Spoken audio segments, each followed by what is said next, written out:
부활절을 맞이하는 오늘날 출애굽기서의 강해 설교를 나누게 되었습니다.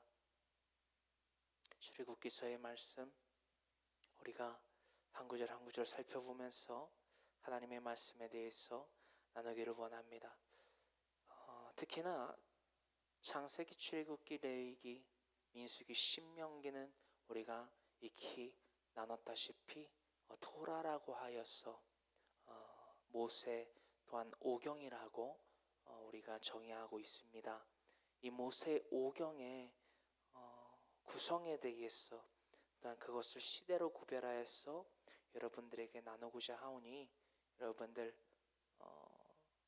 메모지 혹은 노트에다가 이렇게 필기해 두시면 앞으로 나누게 될 출애굽기서의 강해 설교가 더욱더 귀에 또한 마음에 쏙쏙 입력되고 지어지지 아니할 것을 믿습니다. 모세오경을 시대로 구별하면요, 출애굽기서 1장부터 11장까지가 바로 우리가 창세시대라고 합니다. 창세시대. 창세기서 1장부터 11장까지를 창세시대로 분류를 합니다. 그리고 창세기서 12장부터 우리가 지난주까지 나눴던 50장까지가 바로 족장시대라고 합니다. 족장시대를 창세기서 12장부터 50장까지로 분류를 하고 있고요. 또한 출애굽기서, 레위기서, 민수기서, 신명기서를 출애굽시대라고 합니다. 그래서 창세, 족장, 출애굽 그렇게 세 시대를 묶어서 모세오경이 기록되고 각기의 편찬 작업들을 통해서 오늘날 우리가 성경, 홀리 바이블이라고 하지요. 라는 것으로서 채택해서 우리가 하나님을 이 말씀을 통해서 알아가고 있다라는 거예요. 더불어 나아가서 이 출애굽기서를 특히나 우리가 나누게 되는 가운데에서 지리상으로 이 출애굽기서를 구분하기를 원합니다. 이 또한 적어두시기를 바랍니다.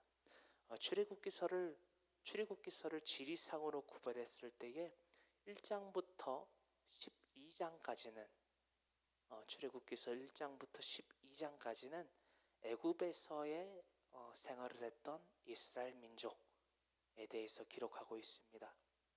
출애굽기서 1장부터 12장까지는 애굽에서의 생활했던 이스라엘 백성들에 대해서 분류를 하고 있고 13장부터 18장까지는 신의 산으로 향하여 나아가는 이스라엘 백성들로서 분류를 하고 있고요. 더불어 나아가서 19장부터 마지막 40장까지는 신의 산에서의 이스라엘 백성들에 대해서 기록하고 있는 것이 출애굽기서의 지리적 기록에 의한 분류 있다라는 것입니다. 그 밖의 것들을 나눌 것들이 몇 가지가 있지만 우리가 지리상으로 우리가 날마다 나눴던 바와 같이 이제는 모세 오경 그 가운데 특히나 출애굽기서의 시대적 배경, 지리적 배경이 어떠한지를 우리가 나눠보기를 원해요. 우리가 가나안 땅에 대해서는 많이 나눴기 때문에 가나안 땅이 신강야와 브엘셰바를 지나서 가나안 땅의 이쪽이겠지요. 그리고 여기가 지중해겠지요. 그렇죠? 지중해라는 곳 가운데에서 우리가 애굽 땅을 전체적으로 남서쪽 방향이라고 우리가 구분을 했으면 좋겠습니다. 신강야가 밑으로 나 있고요. 이쪽으로 신강야가 나 있고 애굽 땅을 지중해 밑으로 기준하여서 우리가 설명을 하자면 그 밑에 애굽이 전체적으로 있어요. 크게 저 밑으로 쭉 있고 그 위에 우리가 창세기서에서 나눴던 고센이라는 지역이 있다라는 거예요. 바로 지중해에 밀접해 있는 애굽 땅의 기준으로 북쪽에 자리하고 있다라는 것을 알 수 있습니다. 우리가 그 밖의 것들은 강해 설교를 통해서 한 구절 한 구절씩 살펴보기를 원합니다. 특히나 이 고센을 중심으로 5개의 물줄기가 흘러서 애굽의 온 지역을 가로질러서 그시요? 가로질러서 흐르는데 이 강이 뭐다? 나일강이라는 것 정도를 참고하시면서 우리가 살펴보기를 원합니다. 특히나 우리가 창세기서에서 나눴다시피 고센 땅이 어떤 땅이었죠? 야곱의 민족들이 그죠? 이스라엘의 민족들이 이 고센 땅에 머물러 있었다고 했어요. 특히나 애굽의 사람들은 이 가나안 사람들과는 다르게 목축업에 대해서 그죠? 유목생활 특히나 목축 양떼를 치거나 양떼에게 먹이를 주거나 물을 먹이는 일에 대해서 가증히 여겼다라고 우리가 나눠본 바가 있어요.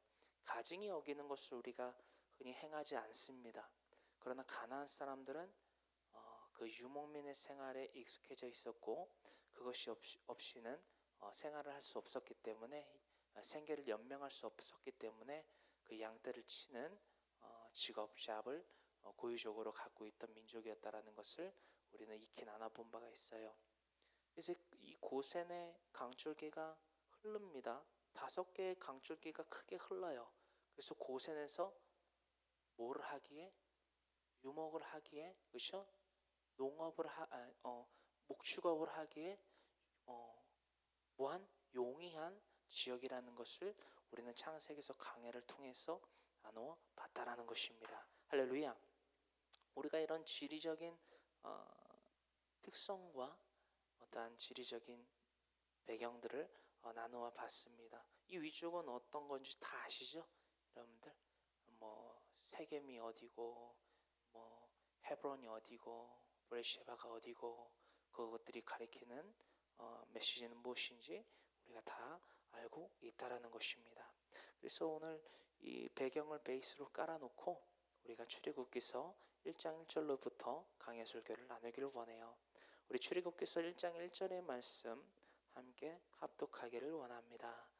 야곱과 함께 각각 자기 가족을 데리고 애굽에 이른 이스라엘 아들들의 이름은 이러하니 첫째 장자로부터 르우벤으로부터 시작하죠.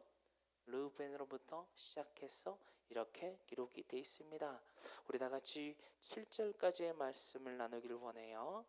르우벤과 시몬과 레위와 유다와 이사갈과 스불론과 베냐민과 단과 납달리와 갓과 아세리요 야곱의 허리에서 나온 사람이 모두 70이요 요셉은 애굽에 있었더라. 요셉과 그의 모든 형제와 그 시대의 사람은 다 죽었고 이스라엘 자손은 생육하고 불어나 번성하고 매우 강하여 온 땅에 가득하게 되었더라. 아멘. 여러분 이 1절로부터 7절의 말씀을 통해서 우리는 다음과 같은 사항들을 알 수 있습니다. 어떤 시대적인 상황을 알 수 있느냐?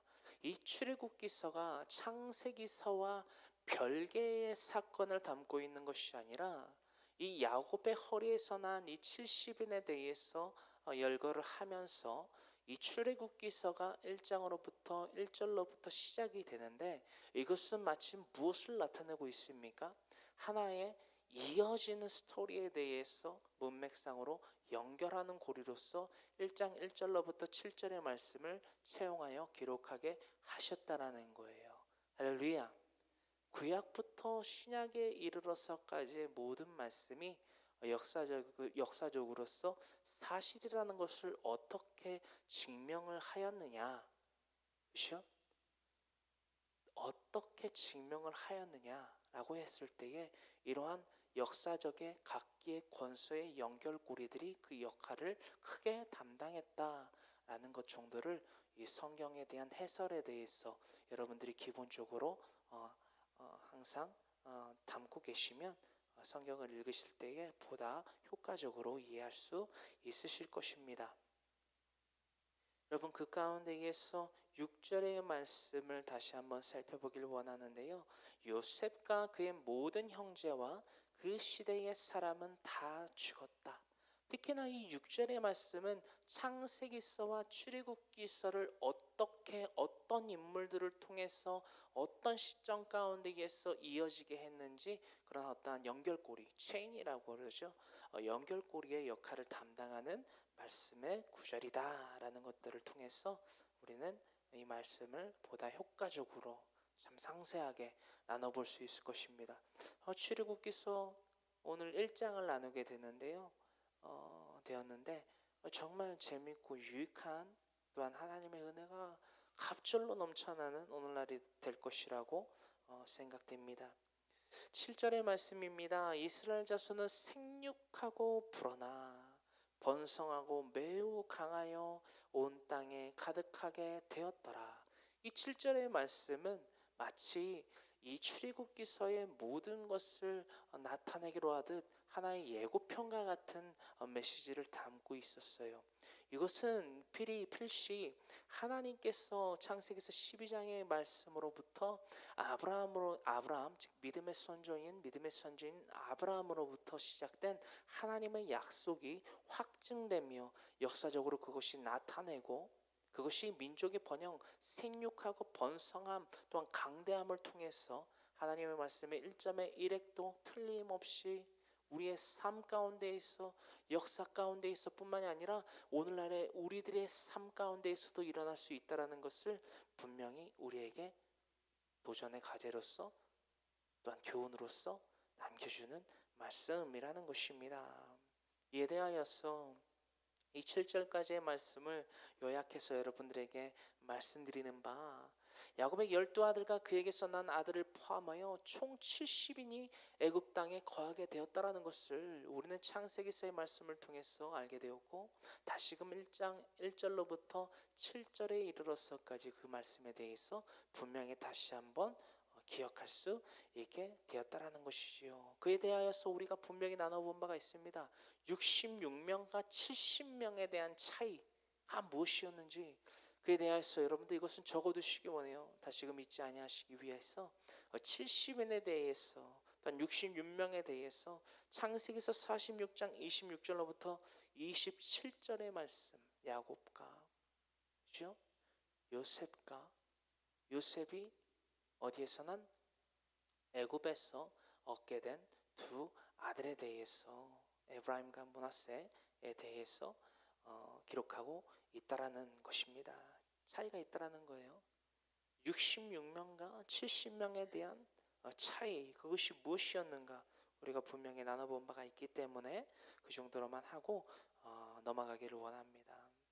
그 말씀에 대하여서 12민족의 아버지 야곱에 대해서 신약 전서인 사도행전에서 다음과 같이 기록하고 있다라는 거예요. 사도행전 7장 8절에 이 말씀이 기록되어 있습니다. 할례의 언약을 아브라함에게 주셨더니, 그렇죠? 그가 이삭을 낳아 여드레 만에 할례를 행하고 이삭이 야곱이 우리 12조상을 낳으니라 라고까지 분명히 신약의 전서에서도 기록되고 있다라는 것을 알 수 있습니다. 할렐루야. 그래서 우리가 오늘 본문 말씀 출애굽기서 1장에 대해서 나눠보고 있는데, 더불어 나아가 8절에 대해서 우리가 정말 여태까지 우리가 알지 못했던 사건들을, 배경들을 나눠보게 되는 기회가 될 것입니다. 8절의 말씀 함께 합독하기를 원합니다. 요셉을 알지 못하는 새 왕이 일어나 애굽을 다스리더니, 아멘. 이 역사적으로 요셉을 알지 못한 새 왕이 일어났다. 그 왕조들에 대해서 쭉 열거를 역사적으로 하고 있는데요. 그 가운데에서 여러분들에게 나누고자 하는 왕의 이름, 또 왕조의 이름은 투투모스 1세 그리고 라메세스 2세 지배하던 시대를 배경으로 하고 있다. 어디가? 출애굽, 엑소도스라고 하는 출애굽 기서가 바로 투트모스 1세로부터 람세스 2세에 이르러서까지의 그 지배 시대 가운데에, 애굽을 지배하던 그 시대 가운데에서 일어났던 역사적 배경에 대해서 우리는 알아볼 수 있다라는 것입니다. 더불어 나아가서 1장 8절 초반절에 상반절에 이루고 있는 것처럼 요셉을 알지 못하는 새 왕이 일어났다라고 되어 있어요. 근데 요셉을 알지 못한 새 왕이 일어났다, 이 문장에 대해서 우리가 탐구를 해보기를 원합니다.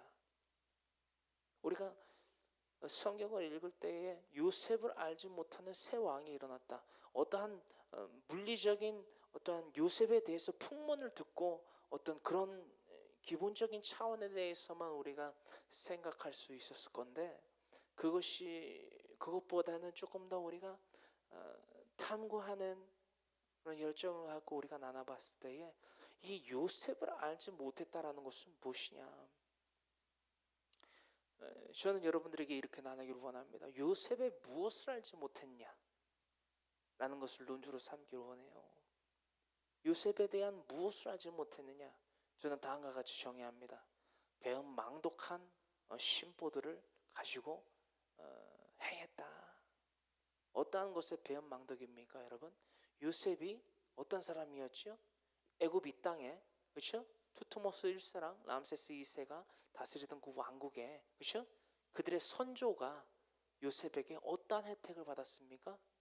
요셉이 총리로서 애굽 온 땅을 다스리고, 그렇죠? 심지어는 7년 풍년을 통해서 7년 흉년을 대비하고, 그렇죠? 또한 그 가운데서 무엇을 세웠지요? 돈과 가축과 심지어는 자신의 전토와 자신의 몸을 통해서 사람들이 생계를 유지하려고 했을 때에 무엇을 요셉이 지혜롭게, 하나님의 영에 감동된 요셉이 무엇을 세웠지요? 애굽 그 땅에 토지법을 세웠다라는 거예요. 토지법. 그 토지법이 오늘날 우리들의 21세기 역사 가운데에서도 여러분들 존재하고 있다는 사실을 여러분들 아시잖아요. 그렇죠? 토지법이 무엇입니까? 토지법이 무엇이에요? 창세기서 47장 26절에는 기록되어 있습니다. 제가 강해 설교를 하면서 여러분들한테 이 말씀을 몇 번 드렸던 것 같은데, 이 강해 설교를 준비하면서 더욱더 강하게 깨달은 건 뭐냐면, 여러분들이 노트를, 다시 한번 말씀을 드리는데, 노트를요, 스프링 노트를 한 권 이렇게 사시거나, 뭐 컴퓨터를 잘 다루시는 분들은 타이핑을 치셔서 파일화를 시켜서 이 강해 설교에 주석을 만드시는 게 좋을 것 같습니다. 그러면 여러분들이 내가 뭘 들었고 뭐를 적었고 뭐를 깨달았는지 탐독을 다시금 할 수 있거든요. 다시금 찾아볼 수 있고, 황모세 저기 전도사가 저 앞에서 이거를 증거를 하는데, 그거를 예전에 나눴다라고 하는데, 여기서 나눴다라고 하는데 내가 무엇을 디테일하게 나눴는지, 정확하게 나눴는지 확인해 볼 수 있는 그런 탐독의 결과를 낳을 수 있어서 스프링 노트를 사셔서 지금 만약에 8절에 대해서 요셉을 알지 못하는 새 왕이 일어났다, 그거에 대해서 출애굽기서 1장 8절 쓰시고 새 왕은 무엇이고 투트모스 1세랑 람세스, 그렇죠? 2세라고 쓰고 지금 나누고 있는 것들을 기입해 두시면 정말 풍부하게 하나님의 말씀을 나눌 수 있어요. 그런 도전들을 받으시기를 간절히 소망합니다. 할렐루야. 그래서 47장 26절의 말씀을 나눠보기를 원하는데요, 창세기서 47장 26절에 애굽 왕에게 정말 이런 혜택들을 줬어요. 또한 그 땅에 그 살아가는 그 애굽 백성들에게 성실함을 요구할 수 있는, 그죠? 그 토지법을 제정하면서 하나님의 영에 감동된 사람답게 이 땅에서 하나님의 공의로 어떤 선의를 베풀었다라는 것입니다. 하나님께 영광을 돌림으로 말이에요. 함께 창세기서 47장 26절의 말씀을 함께 합독해 봅니다. 요셉이 애굽 토지법을 세우매 그 5분의 1이 바로에게 상납되나 제사장의 토지는 바로의 소유가 되지 아니하여 오늘날까지 이르니라. 아멘. 이 창세기서 47장 26절에 대하여서요, 이 두 가지의 부분을 좀 나누기를 원해요. 첫 번째로 하나는요, 이 투트모스 1세와 람세스 2세의 즉 이 출애굽 시대 당시 때에 이 배은망덕한 요소들이 바로 여기에 담겨 있다라는 거예요. 요셉이 토지법을 세우매 그 땅에 애굽 사람들이 경작한 것의 5분의 1이 바로의 창고에, 그렇죠, 왕의 창고에 차곡차곡 쌓게 하는 그런 부를 누리게 해줬다라는 거예요. 그렇죠? 애굽의 강성함이, 애굽이 멸망하지 않고 당시에, 그렇죠? 훗날 멸망을 하지만 그때 당시에만큼은 멸망하지 않고 흥황했던, 부강했던 이유가 바로 요셉이 세운 토지법을 통해서 그 부강함을 누렸는데, 후반절에 보면요, 47장 26절 하반절에 보면 제사장의 토지는 바로의 소유가 되지 않았대요. 그것이 오늘날까지 이르렀대요. 그것이 지금 나누고 있는 출애굽기서에까지, 그 멸망의 때에 이르러서까지 그 제사장의 토지가 바로의 소유가 되지 아니한 뿐만 아니라, 여기서 말하는 제사장은 하나님께 예배를 드리는 제사장이 아니에요. 그렇죠? 그렇죠? 멜기세덱과 같은 하나님께 제사를 드리는 제사장이 아니라는 거예요. 어떤 제사장이라고요? 애굽 땅에 있는 우상신, 우상을 숭배함에 있어서 그것들을 그 애굽 땅의 이들을 대표해서, 그렇죠? 나아가서 그 우상에게 절하고 각기 형식에 따라서 제사를 드리는 제사장 말이에요. 하나님께 영광을 돌리는 삶을 통해서, 요셉의 그 삶을 통해서 베푸름 받은 선의를 이렇게 배은망덕한, 그렇죠? 은혜를 원수로 갚는다고 그러죠. 그것을 지금 투트모스 1세로부터 람세스 2세에 이르러서까지 행했다. 악행을 행했다. 여기서 말하는 투트모스 1세와 람세스 2세는 자신의 선조라고 하는 요셉의 때 당시에 요셉뿐만이 아니라 요셉이 이 땅에서 섬겼던 바로조차도, 그렇죠? 잊었다. 은혜를 잊었다 라는 것을 우리는 분명히 나눠보게 된다는 것입니다. 할렐루야.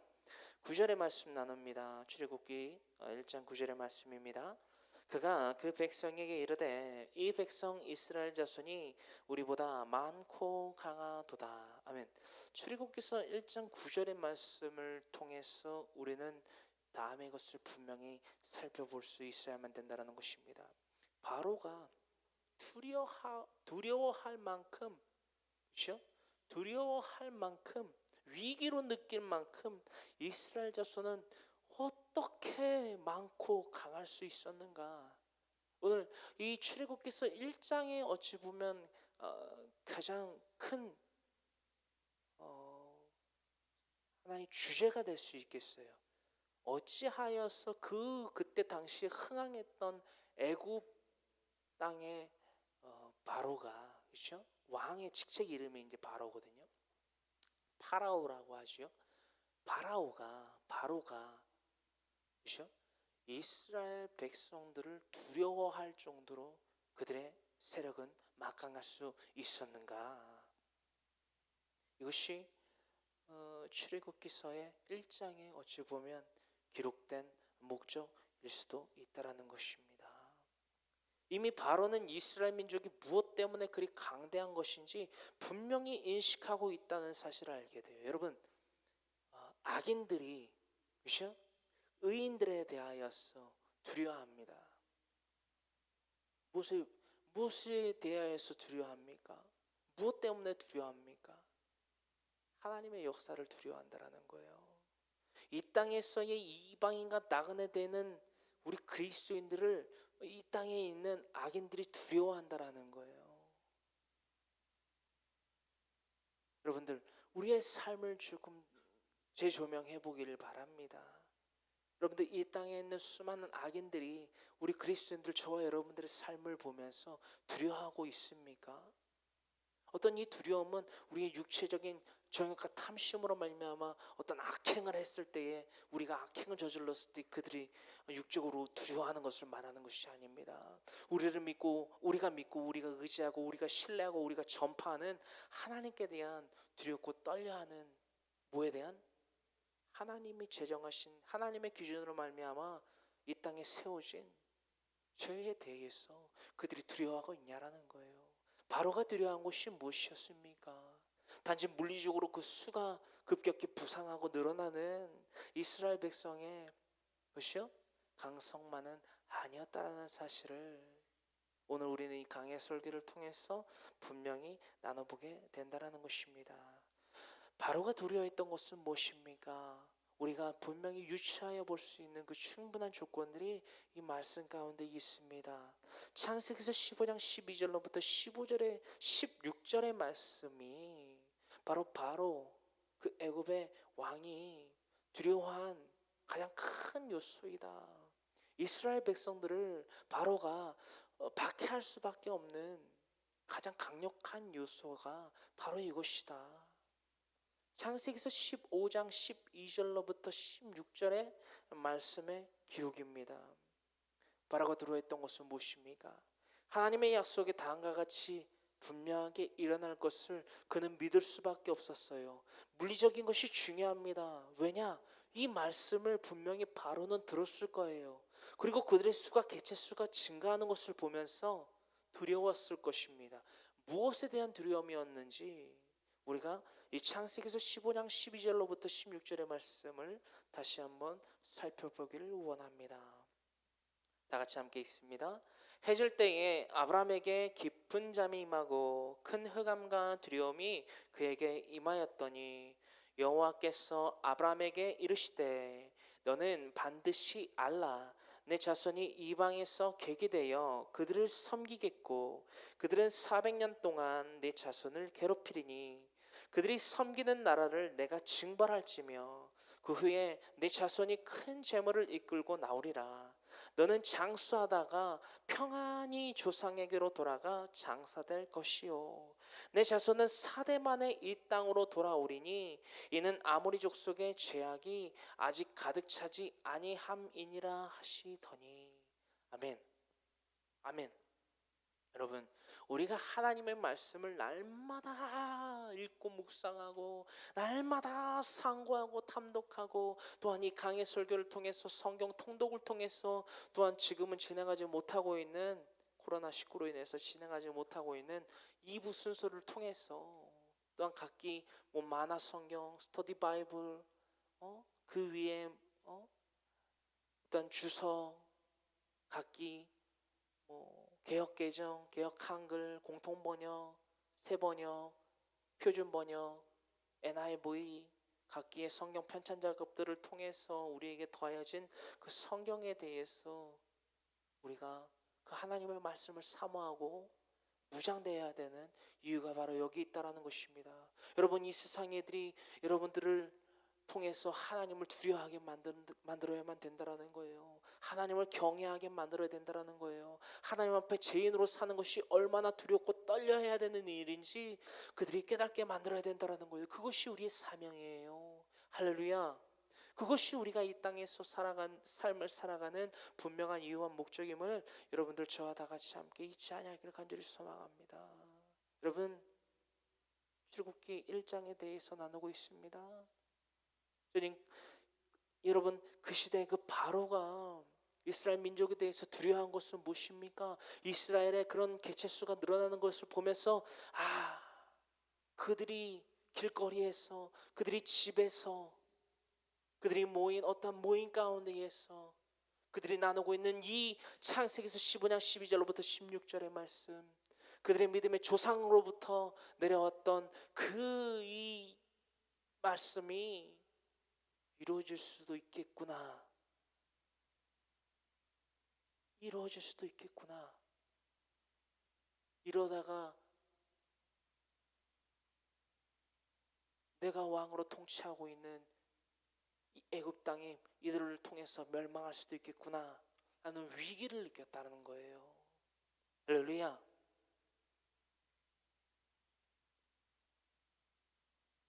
더불어 나아가서 창세기서 15장 12절로부터 16절의 말씀 가운데에서 16절에 대해서 우리가 나눠보기를 원해요. 내 자손은 4대 만에 이 땅으로 돌아오리니, 4대 만에 이 땅으로 돌아오리니.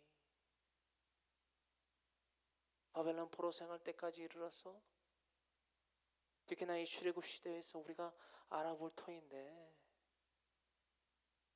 4대는 무엇입니까? 4대. 우리가 한 세대를 몇 년으로 잡지요?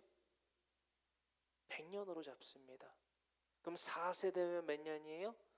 꽁꽁 400년으로 잡고 있다라는 것입니다.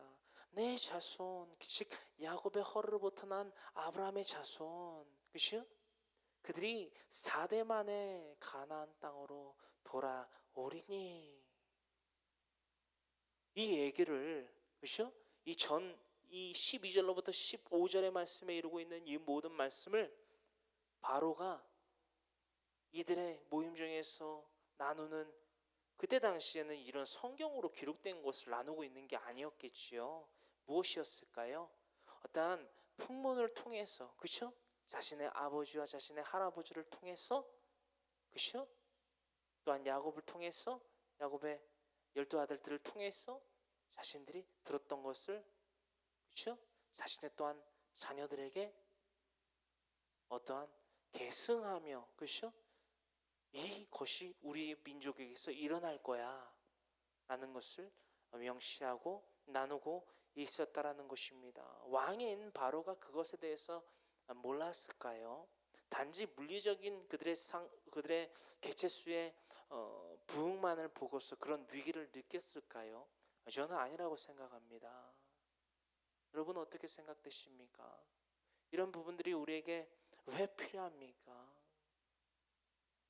여러분, 우리는 예수 그리스도를 믿음의 약속으로 받았어요. 할렐루야. 날마다 자기를 부인하고 자기 십자가를 지고 주님을 따름으로 말미암아 하나님과의 영원한 사귐을 누릴 수 있는 기회를 얻게 된 우리, 그것을 고백하며 그것을 전파하는 우리에게서 하나님의 영광이 나타날 때에 이 땅에 있는 수많은 예수님을 아직은 믿지 않고 있는 자들이 주님 앞에서 내가 어떠한 존재인지를 깨닫게 된다라는 거예요. 할렐루야. 그러한 하나님의 도구들이 되기를, 하나님의 영에 감동된 요셉과 같은 자가 되기를 간절히 소망합니다. 출애굽기 1장 10절의 말씀을 나누기 원합니다. 함께 합독합니다. 자, 우리가 그들에게 대하여 지혜롭게 하자. 두렵건대 그들이 더 많게 되면 전쟁이 일어날 때에 우리 대적과 합하여 우리와 싸우고 이 땅에서 나갈까 하노라 하고. 할렐루야. 우리가 그렇죠? 방금 나눴던 15장 창세기서 15장 12절로부터 16절의 말씀에 대해서 지금 바로가 다시금 우리에게 이렇게 맞아라고 고개를 끄덕이면서 내가 그걸 두려워했어. 그게 뭐죠? 바로 이것을 두려워했다라는 거예요. 그렇죠? 두렵건대 그들이 더 많게 되면 전쟁이 일어날 때 우리 대적과 합하여 우리와 싸우고. 여기까지는 어느 정도 물리적으로 유추해 볼 수 있었다라는 거예요. 여기서 말하는 물리적이란 뭐죠? 그들의 개체수가 늘어나는 것을 보면서 야, 이대로 가다가는 우리가 이들에게 죽임을 당할 수도 있겠구나, 멸망을 당할 수도 있겠구나, 그런 1차적인 물리적인 발상과 추론은 해볼 수 있어요. 헌데 이것이 단지 1차적인 추론에 그치지 아니하였다라는 것을 하반절의 말씀을 통해서 우리는 분명히 알 수 있다라는 거예요. 뭐죠? 이 땅에서 나갈까 하노라 하고, 이 땅을 정벌하고 이 땅을 토착화시켜서, 그렇죠? 굴러온 돌이 박힌 돌을 빼낸다고, 그렇죠? 그 민족으로부터 고센 땅에 요셉을 통해서 바로에게 청함을 통해서 고센 땅에 야곱의, 그렇죠? 식솔들이, 그렇죠? 70인이 와서 살았잖아요. 그렇죠? 70인이 66인이 와서 살았잖아요. 총 70인이 된 거고, 그렇죠? 야곱, 요셉, 요셉의 두 애들, 그렇죠? 에브라임과 므낫세, 그렇죠? 총 4명이 합쳐져서 70명이 고센 땅에 살게 되었다라는 사실을 우리가 나눠봤는데, 그것으로부터 이때 당시에 바로는 알고 있었다라는 거예요. 창세기서 15장 12절로부터의 그 모든 말씀이 일어나게 될 것을 뭐 한다고요? 결국엔 이 땅에서 나갈까 하노라 하고, 나가서 어딜 간다라는 것까지 알 수 있었을까요? 가나안 땅에, 그들의 조상의 땅에. 여러분, 이게 하나님의 역사입니다. 그죠? 단지 바로가, 그죠? 애굽의 바로가 가나안 이스라엘 백성들의 개체수가 늘어나는 것을 보고 두려워해서 그들을 억압하고 압제하고 정말 인류적으로 추악한, 가장 악랄한, 그죠? 남자 아기들을 죽이는 살생 정책을 했던 것이 아니라 이것을 근본적으로 두려워했다라는 거예요. 하나님의 말씀을 두려워했다라는 사실을 발견하게 됩니다. 하나님의 말씀이 일어날 수밖에 없구나. 저들이 믿는 하나님의, 바로가 믿는 하나님이 아니잖아요, 여러분, 그죠? 저들이 믿는 하나님이라는 신이 능력의 신이구나. 일어날 수밖에 없겠구나. 내가 이대로 있다가는 내가 당연히 죽게 생겼구나. 결국에는 그들이 말하고 그들이 도전받고 목표로 삼고 있는 가나안 땅으로 나가겠구나. 할렐루야. 말씀이 이런 거예요. 여러분들, 말씀의 힘이 바로 이것이라는 것입니다. 우리가 말씀을 알지 못하면, 여러분, 이 세상의 애들이 어떻게 하나님을 알고 하나님을 경외하겠습니까? 안 돼요. 이제는 감정은 믿음이 될 수 없다라는 사실을 우리는 분명히 다시금 이 출애굽기서의 말씀을 통해서도 우리가 깨닫게 된다라는 것입니다. 여러분, 이 10절에 기록되어 있는 바로가 말하는 우리의 대적은 또한 누구입니까? 우리의 대적, 즉 애굽의 대적, 바로의 대적 누구입니까? 여러분들, 역사적으로 이것들을 좀 살펴보기를 원합니다. 결론적으로 출애굽을 하는, 그렇죠? 애굽 땅에서 출애굽, 엑소도스라고 하는데, 출애굽을 하는 이들에 대해서 출애굽기서 12장 37절로부터 38절에 기록이 되어 있는데요. 우리가 강해 설교를 나누기 이전에 한번 나눴던 부분이 있는데, 다시 한번 이 부분에 대해서 상고하면서 나눠보기를 원합니다. 이스라엘이 애굽 땅에서 나오던 그때의 물리적인 그들의 개체수에 대해서 이렇게 다음과 같이 열거하고 있어요. 그 말씀이 바로 출애굽기서 1장 10절의 말씀을 충분하게 해설하고 요약하고 우리에게 다음과 같은 교훈을 주고 있다라는 것입니다. 우리가 그것을 이해하고 받아들이고 삶에 실천하기 위해서 출애굽기서 12장 37절로부터 38절의 말씀을 함께 나눠 합독하기를 원합니다. 출애굽기서 12장 37절로부터 38절의 말씀입니다. 다 같이 함께 합독합니다. 이스라엘 자손이 람세스를 떠나서 숫곳에 이르니 여호와에 보행하는 장정이 60만 가량이요, 수많은 잡족과 양과 소와 심이 많은 가축이 그들과 함께 하였으며. 아멘. 이 37절의 말씀 보이십니까? 그때 당시에도 문화가 이렇습니다. 유아 외에 장정이 70만이다. 근데 여기 60만이다. 60만 가량의 이 장정의 기준은요, 여자도 제외합니다. 아이는 물론 이 말씀에 기록된 대로 제외됩니다. 성경 해설학적으로 여기서 말하는 장정은 그때 문화 당시에 여자는 계수하지 않습니다. 그래서 장정, 즉 가정을 돌보고, 그렇죠? 어떤 목축업을 이행할 수 있는, 노동할 수 있는, 전쟁을 할 수 있는 어떠한 이런 기능의 역할을 감당할 수 있는 이들을 장정이라고 했습니다. 이 장정만 60만이라고 되어 있어요. 지금 제가 여러분들에게 나누고 있는 것은 출애굽을 했을 때에 어느 개체수, 얼마만큼의 개체수가 대략적으로 출애굽을 했고, 더불어 나아가서 38절에 이 수많은 잡족들에 대해서 우리가 알아보고 지금 열거하여 볼 텐데, 이 수많은 잡족의 개체수를 합쳐서 성경에 기록되어 있지는 않지만 약 100만 가량의 사람이 출애굽을 했다라고 성경 해석학자들은, 성경 역사학자들은 추론하고 있습니다. 이것은 단지 참고 사항으로만 여러분들에게 말씀을 드립니다. 약 100만 가량이 출애굽을 했다. 그렇다면 이스라엘 민족 즉 장정 60만을 제외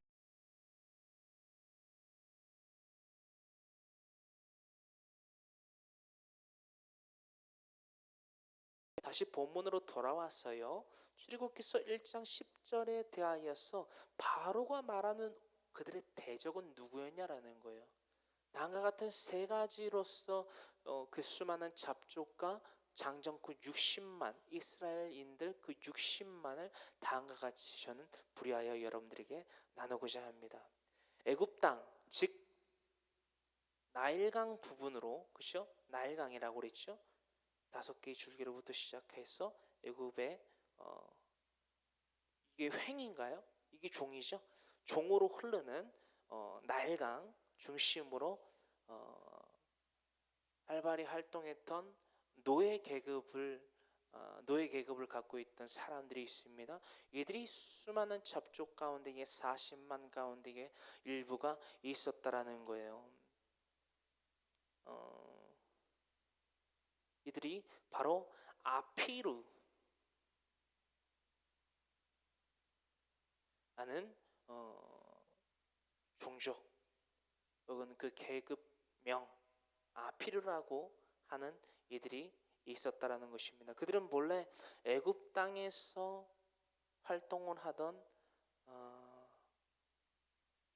노동을 하는 사람들이었어요. 두 번째로는 우리가 저 위쪽에 보면 사해 옆쪽으로 해서, 그렇죠? 우루 있고 저쪽 위로 보면 하란이 있잖아요, 그렇죠? 얘기를 어떻게 그려야 되지? 여기가 지중해가 있으면 다시 여기다가 다시 그릴게요. 여기 위쪽에 하란이고, 그렇죠? 이 밑에 쪽이 우르잖아요, 그렇죠? 근데 이곳으로부터 중간 지역에 사해를 옆에 끼고 2개의 강줄기가 흐르죠.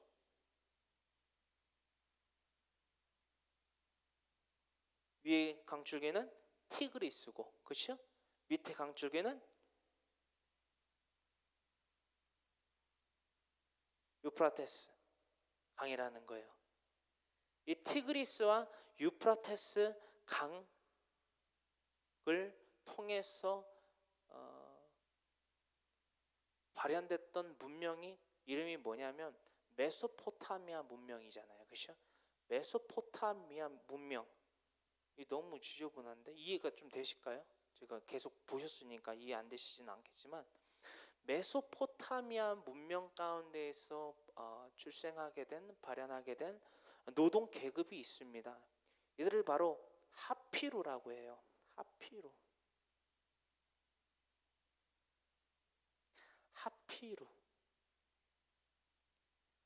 그리고 장정 60만을 포함하고 있는 그 이스라엘 민족들, 애굽 땅에서 살던 이스라엘 민족들의, 즉 고센 땅으로부터 번영을 이루게 된 이들이 있습니다. 즉 아브라함의 씨족이지요, 그죠? 아브라함의 씨로부터 난 민족, 이들을 바로 히브리라고 합니다. 히브리, 그렇죠?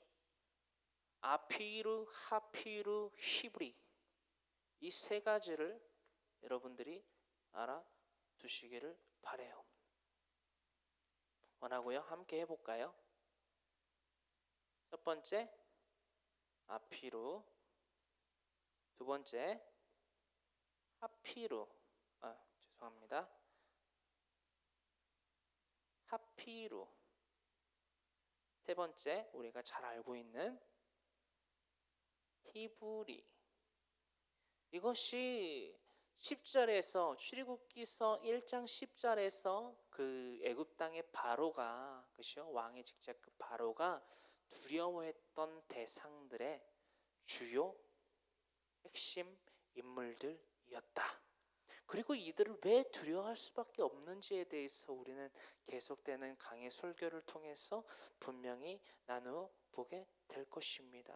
다시금 말씀드리지만 창세기서 15장 16절의 말씀처럼 이 땅에서 나갈까 하노라 바로가 말했던 것, 나가서 어디로 간다고요? 에베자의 땅 가나안으로 가게 될 것에 대해서 바로는 두려워했다라는 거예요. 왜요? 그들이 다 함께 한 통속이 되어서, 그렇죠? 한 마음 한 뜻으로 뭉쳐서 자신들이 부리고 있는, 그렇죠? 노동을 하게 하는 이 100만에 달하는, 그렇죠? 도합 100만에 달하는 이들이 갑자기 물이 빠져나가듯이, 바닷물이 빠져나가듯이 애굽에서 빠져나가면 그 자체가 뭐예요? 애굽의 문명이, 그 땅이 황폐케 되는 거죠. 도저히 살아갈 수가 없는 거예요. 그렇죠? 그런 것들을 아피루, 하피루, 히브리를 통해서 우리는 다음과 같이 분명히 해설을 통해서 하나님 말씀이 얼마나 친절해요, 여러분. 저는 그렇게 묵상을 합니다. 하나님이 참 인격적이신 분이고 우리를 사랑하시는 분이다 라는 것들을 어떻게 깨달았냐 하면 하나님의 말씀을 통해서 깨달았어요. 이렇게 친절하실 수가 없어요. 이렇게 구체적이실 수가 없어요. 구체적인 게 무엇을 알기 위해서냐? 하나님의 사랑이 얼마나 따뜻하고 큰지 말씀을 통해서 깨닫게 하심을 우리는 다음과 같이 알게 된다는 것입니다. 여러분, 우리가 명심해야 될 것이 있습니다.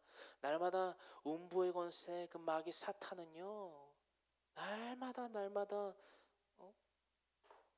우는 사자와 같이 두루다니며 움켜져 먹을 것을 찾고 있다라는 것입니다. 여러분, 우리가 다음의 것을 분명히 상고하기를 원합니다.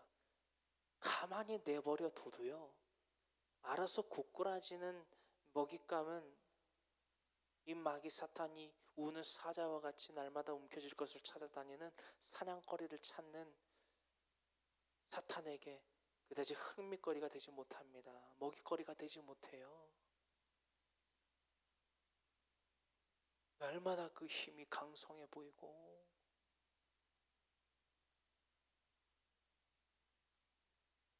이들이 아니면, 이들이 내게서 떠나가면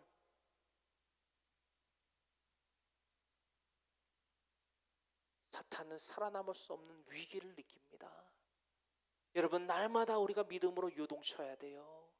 날마다 믿음으로 말미암아 요동친다는 것이 무슨 말입니까?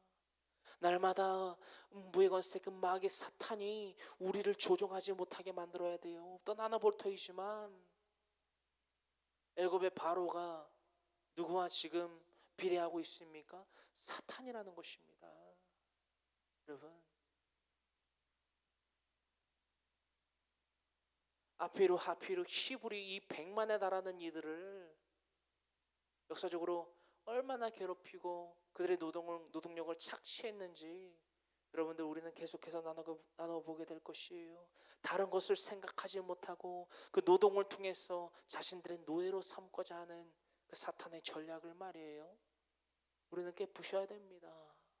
여러분, 하나님의 말씀으로 그 악한 마귀의 세력을 무찔러야 된다는 거예요. 할렐루야. 그의 말씀에 대하여서 베드로전서 5장 8절의 말씀을 통해서 사도 베드로는 이렇게 다음과 같이 전파하고 있는 바. 근신하라 깨어라 너희 대적 마귀가 우는 사자같이 두루다니며 삼킬 자를 찾나니. 그 우는 사자 마귀 사탄에게 삼켜지지 아니하는 저와 여러분들이 되기를 간절히 소망합니다. 간절히 소망합니다.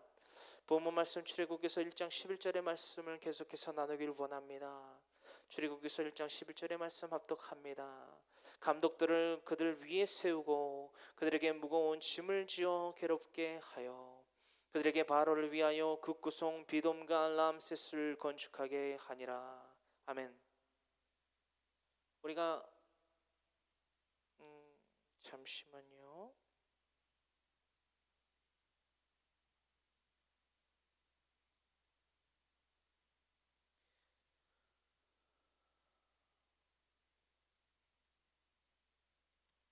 우리가 아까 나눴던 출애굽기서 12장 37절에 보면요, 이렇게 다음과 같이 기록하고 있어요. 이스라엘 자손이 람셋을 떠나서 숫곳에 이르니라고 기록되어 있습니다. 미리 나누는 것이지만요, 애굽 땅 가운데에서 우리가 고센에 대해서는 많이 익히 창세기서부터 나누고 들은 바가 있지만 람셋으로부터 출애굽을 했다라는 약 100만 가량의 아피루, 하피루, 히브리로 구성된 이들이 출애굽했다라는 사실들을 다시 한번 우리가 고찰하여 보아야만 된다라는 것입니다. 이 람셋은 무엇이냐? 바로 고센에서 얼마 떨어져 있지 않은 애굽의 땅의 일부,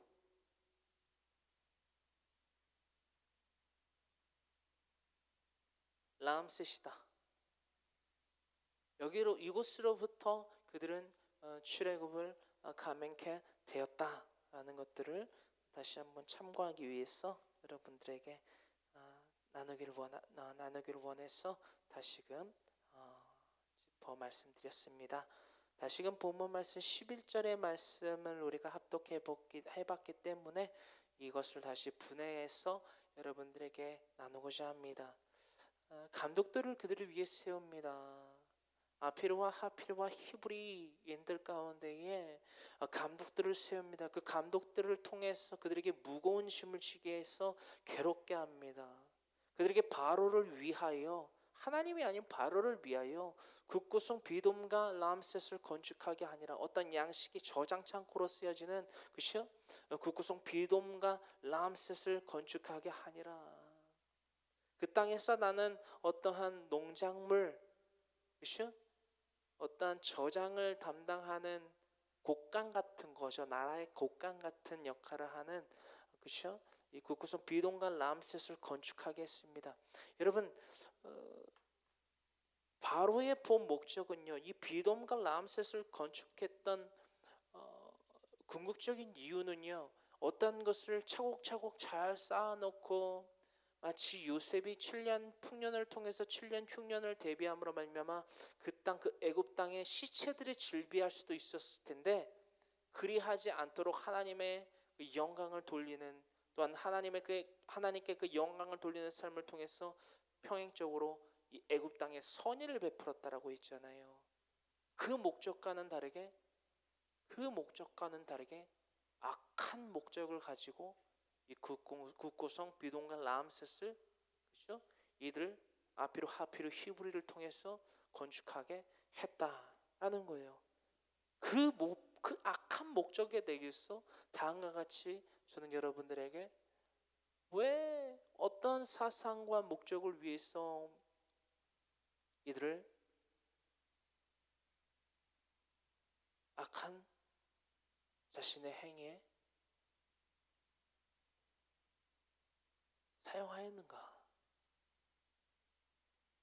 첫 번째입니다. 그들의 정신력을 파괴하려고 했어요. 어떠한 정신력입니까? 창세기서 15장, 그렇죠? 그 말씀처럼 그들이 출애굽을 해서 그 가나안 땅에 골인하지 못하게, 그렇죠? 그 목적을 가지고 그들의 믿음의 조상으로부터 내려왔던 그 하나님이라는 신이 그들에게 약속하신 것들을 파괴하려고 만들었다는 거예요. 여러분, 이 세상에 있는 흑암의 세력들의 존재의 이유가 뭔지 아십니까? 하나님과의 관계를, 그렇죠? 하나님과의 관계를 쌓지 못하게 하려는 것입니다. 이것을 정신력을 파괴하기 위해서 이 국구성 비돔과 라암셋을 건축하게 했다라는 거예요. 두 번째입니다. 그들의 건강과 수명을 해침으로써 하나님의 뜻으로 말미암아 하나님의 약속과 그 확증으로 말미암아 번영케 되는 그들의 개체수를 줄이고자 했다라는 거예요. 그렇죠? 건강과 수명의 단축으로 말미암아 그들의 개체수를 어떻게든 줄여보려고 하는 사탄의 계략이었다. 바로의 마음을 완악하게 하신 것이 하나님입니다. 그렇죠? 하나님이에요.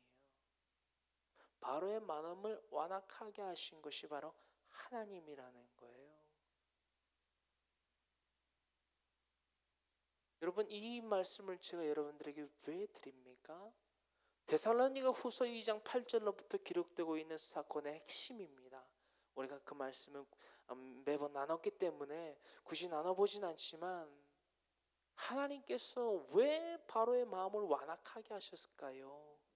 이 아피르와 하피르와 히브리인들을 왜 이렇게 육체의 고된 노동 가운데에 노출시키셨을까요? 그 이유는 분명합니다. 이들이 미워서? 이들이 말을 안 들었어? 아니요. 이들의 마음에 더욱더 하나님께 온전히 굳게 향하기를 바라셨던 하나님의 마음이었다라는 거예요. 세 번째, 바로는 왜 그런 완악한 마음으로 비돔과 라암셋을 건축했을까요? 여러분, 노예의 역할이 돼버렸어요. 어떠한 자신의 자율적인 의지와 성실함으로 말미암아 일하려고 했던 아피르, 그렇죠? 메소포타미아 문명 가운데에서 발현된 민족 하피르, 그렇죠?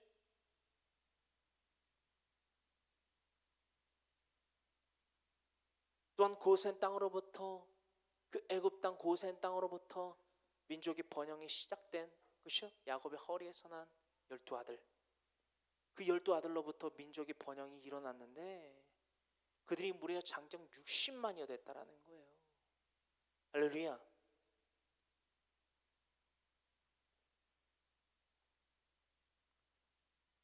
이들에게 노예라는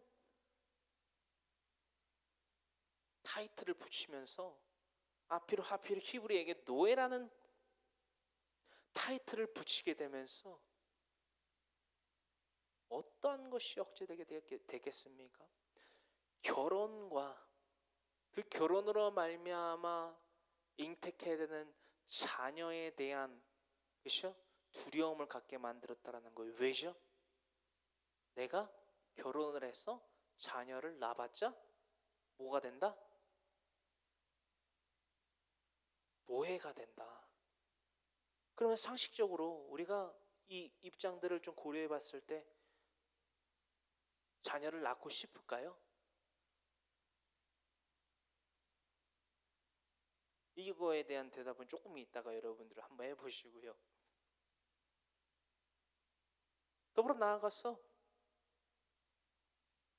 이 자녀들을 낳음으로써 이 땅에서 섬기는 이방 우상 신상을 숭배하게 만들 것에 대한 염려를 두게 만들었다는 거예요. 누가? 바로가 자신의 자녀들이 노예될 것을 원하겠는가? 그리고 그들이 믿는 하나님이라는 신이 아니라 애굽 땅에 우상 숭배를 하겠는가? 이 노예가 된 아피르와 하피르, 그 가운데 가장 크게 히브리라는 민족이 그러하겠는가? 그런 미련한 짓을 하겠는가? 그러면서 행한 것이 바로의 지혜롭다라고 스스로 자칭하는 자처하는 행위였다라는 거예요. 그게 뭐다? 구체적으로 비돔과 람셋을 건축한 것이었다. 할렐루야. 여러분 12절의 말씀으로 넘어갑니다. 함께 합독합니다.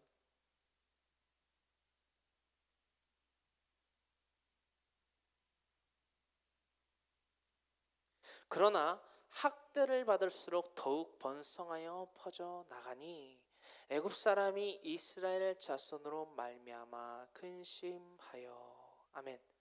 여러분 이 12절의 말씀 가운데에 그러나라는 단어가 있습니다.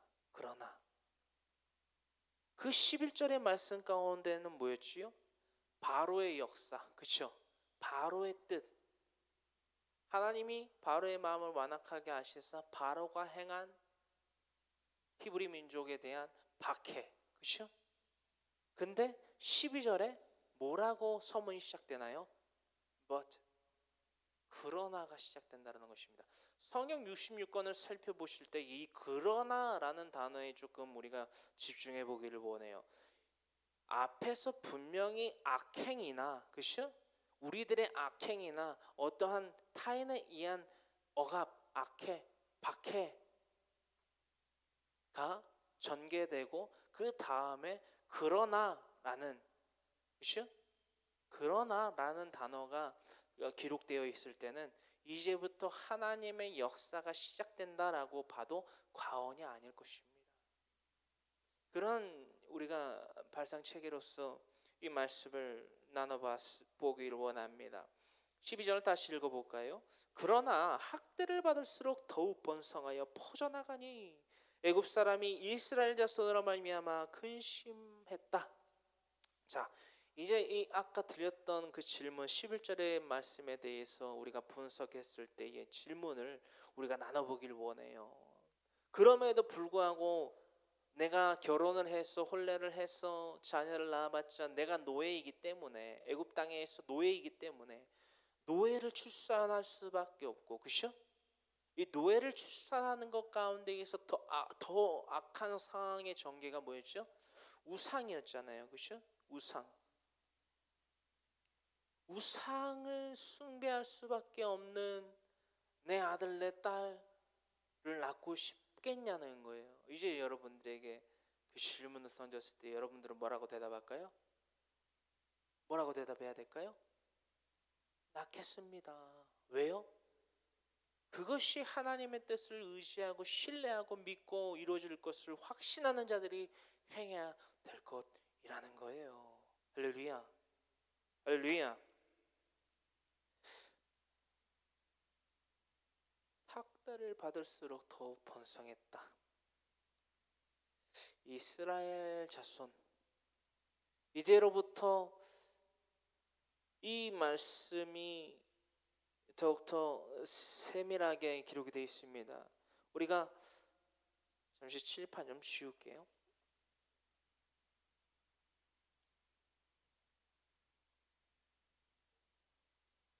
이 지도도 지어도 되겠지요?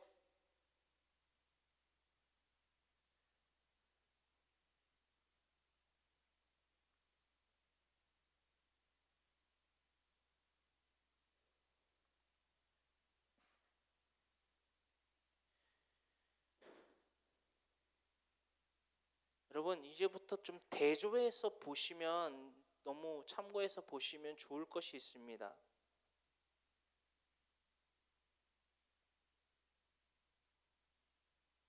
이스라엘이라는 지칭과요, 히브리 혹은 히브리 사람이라고 하는 그 단어의 차이점을 우리가 조금 참고하시면서 살펴보시면 보다 효과적인 강의 설교에 대한 참여와 이해를 우리가 가질 수 있겠습니다. 출애굽기서 1장 13절로부터 함께 14절까지 말씀을 합독합니다. 이스라엘 자손에게 이를 엄하게 시켜 어려운 노동으로 그들의 생활을 괴롭게 하니 곧 흙 이기기와 벽돌 굽기와 농사의 여러 가지 일이라 그 시키는 일이 모두 엄하였더라. 아멘. 우리가 바로가 그 히브리인들에게, 아피루 하피루를 포함한 히브리인들에게 이러한 악행들을 구체적으로 시켜요. 흙 이기기와 벽돌 굽기, 농사, 크게 이 세 가지로서 나타내고 있습니다. 그렇죠? 히브리인들을 아피르 하피르를 포함한 하나님께 대한 신의를 저버리지 아니한 이들에 대한, 그렇죠? 바로의 대적이 아피르 하피르 히브리, 그렇죠? 도합 한 100만에 이르는, 약 100만에 이르는 이들이었다. 대단하죠? 얼마만큼 물리적으로 애굽 땅이 흥황했던지 우리가 알 수 있다라는 거예요. 그냥 뭐 애굽 사람들을 제외하고 아피로 하피로 히브리인들만 100만이라고 쳐도 100만이 삶을 영위하여 나아갈 수 있는 삶의 터전이었다라는 것은 어마무시한 거죠. 그렇죠? 그런데 그럼에도 악행을 저질렀다. 그의 악행의 구체적인 노동이 그들에게 짐진 그 노예의 그 노동이 뭐였다? 흙 이기기와 벽돌 굽기와 농사였다. 여러분, 흙 이기기, 그렇죠? 벽돌 굽기, 농사.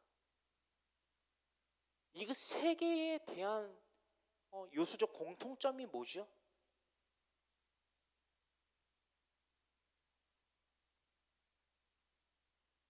그렇죠?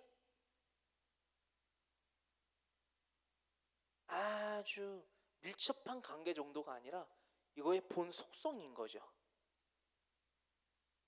이곳에서 담고 있는 의미가 너무나 큽니다. 단지 이 의미는 출애굽기서의 1장에서 머무는 것이 아닙니다.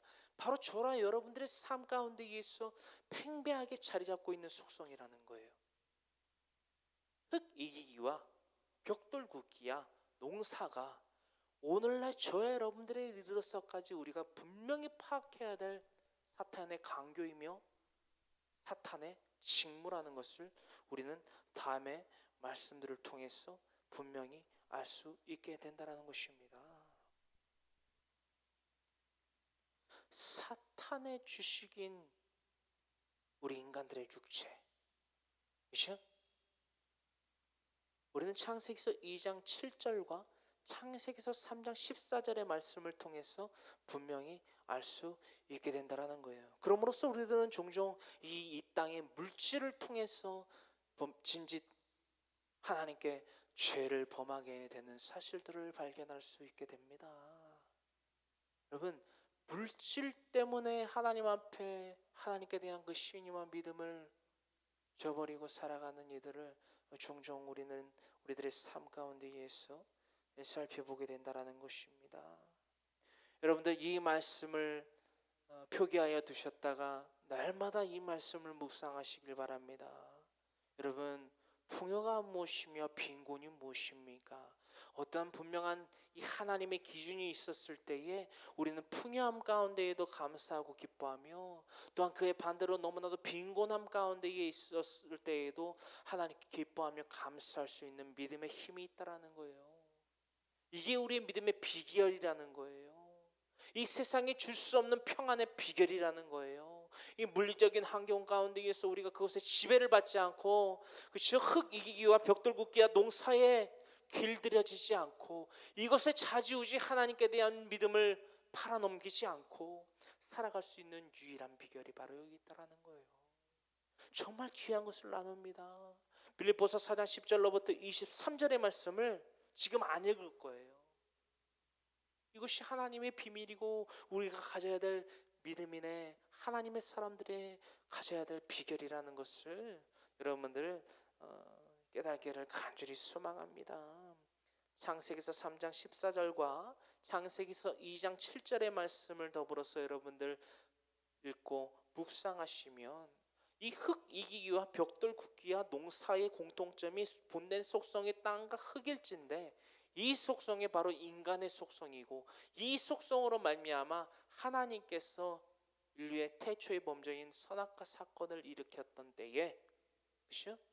아담과 하와에게 내린 저주, 더불어 나아가서 그 저주 가운데에서 사탄에게 내리신 직무가 인간의 속성, 육체, 헬라어로 사르스라고 하는 인간의 육체를 좀먹고 살아가게 만드신 것이 하나님의 저주이다.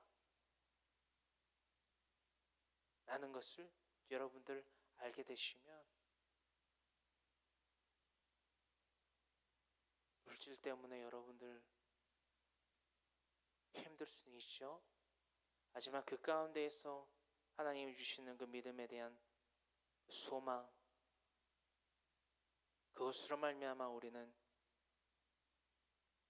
마음의 풍요를 누리며 기쁨과 감사와 만족과 여유를 누리게 될 수 있다는 것을 잊지 아니하시기를 간절히 소망합니다.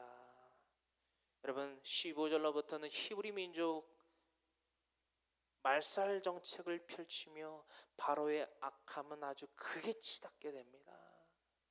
그거 15절로부터 전개되어 기록하여 있다라는 것입니다. 히브리 민족의 말살 정책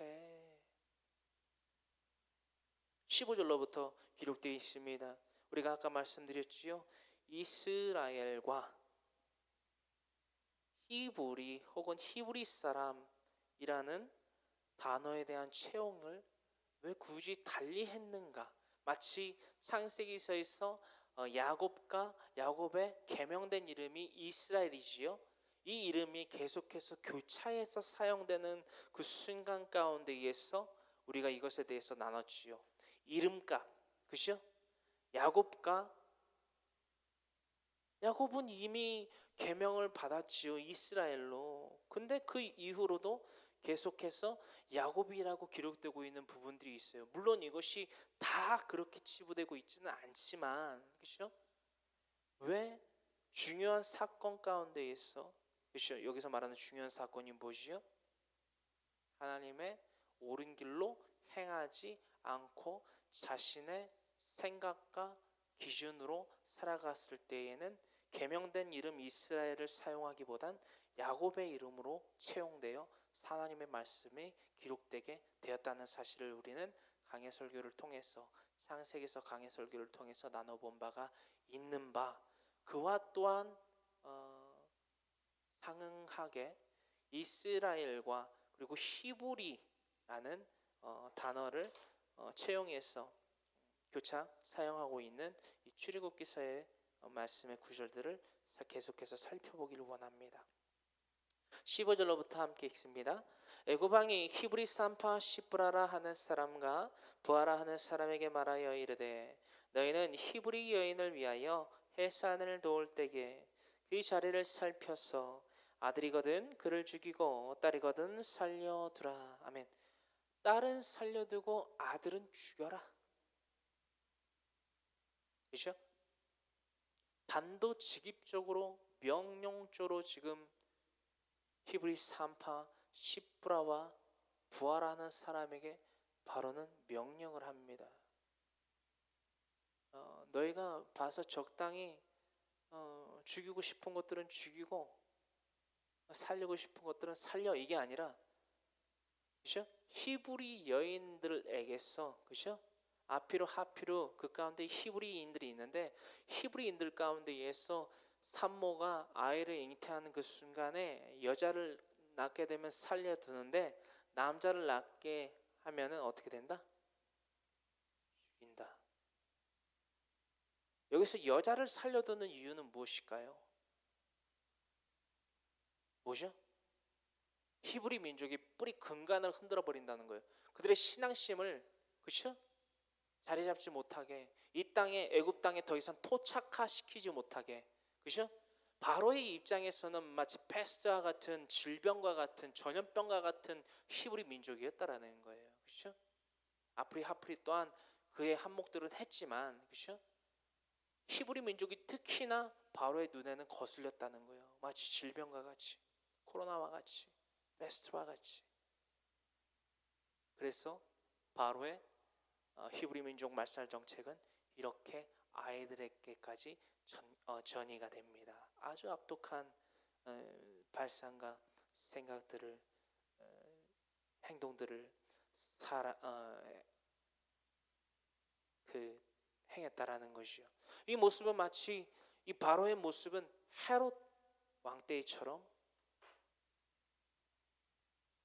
사악하고 무도했습니다. 무자비했습니다.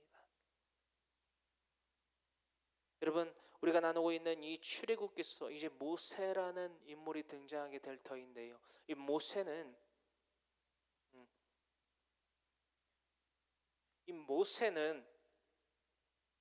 누구의 그림자이다라고 우리가 얘기할 수 있습니다. 누구의 그림자이다? 모세. 출애굽기의 모세. 제 이름이 모세이지요. 모세는 누구의 그림자인가?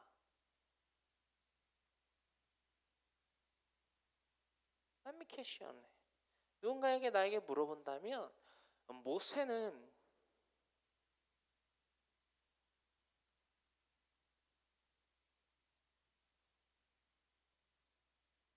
이게 뭐죠? 예수 그리스도, Jesus Christ. 예수 그리스도의 그림자이다. 오실 이에 대한 그림자이다. 오실 메시아 예수님에 대한 그림자이다. 누가요? 모세가 예수님의 그림자이다. 우리는 이 출애굽기서의 말씀을 살펴보면서 출애굽 그 히브리인들에게 역사하신 하나님의 역사, 또한 모세를 통해서 개인적으로 역사하신 하나님의 역사, 또한 모세를 통해서 하나님이 히브리인들에게 이스라엘 민족에게 베푸신 그 은총에 대해서 계속해서 나눠보게 될 것입니다. 모세는 왜 예수님의 그림자라 일컫는가? 또한 헤로드 왕 때에 이 모세가 누구에게? 바로에게 겪었던 상황을 예수님도 똑같이 겪습니다. 그래서 우리가 모세가 예수님의 그림자라고 일컫기도 한다는 것이지요. 그 말씀에 대해서는 여러분들 적어두십시오. 마태복음 2장 12절로부터 16절의 말씀. 그 말씀을 이 요한계시록에서도 분명히 다음과 같이 기록하고 있다라는 것입니다. 그 말씀이 요한계시록 12장 3절로부터 4절의 말씀에 기록되어 있다라는 것이지요. 그 말씀을 참고하여 적어두세요. 꼭 적어두시고 한 주 동안 빌립보서 4장의 말씀을 통해서 또한 이 말씀들을 통해서 모세는 예수님의 오실 예수님에 대한 그림자다. 어찌하여서 그렇게 표현하고 우리는 나누고 있는가에 대한 묵상들을 또한 고찰들을 나누게 되는 저와 여러분들 되기를 간절히 소망합니다. 할렐루야. 마태복음 1장 17절의 말씀을 함께 있습니다. 그러나 산파들이 하나님을 두려워하여 애굽 왕의 명령을 어기고 남자아기들을 살린지라. 여러분들 출애굽기서 1장 17절의 말씀에 또 이것이 등장을 합니다. 뭐지요? 어떤 단어지요? 그러나가 뭐죠? 하나님의 역사, 하나님의 기쁨, 하나님께 영광.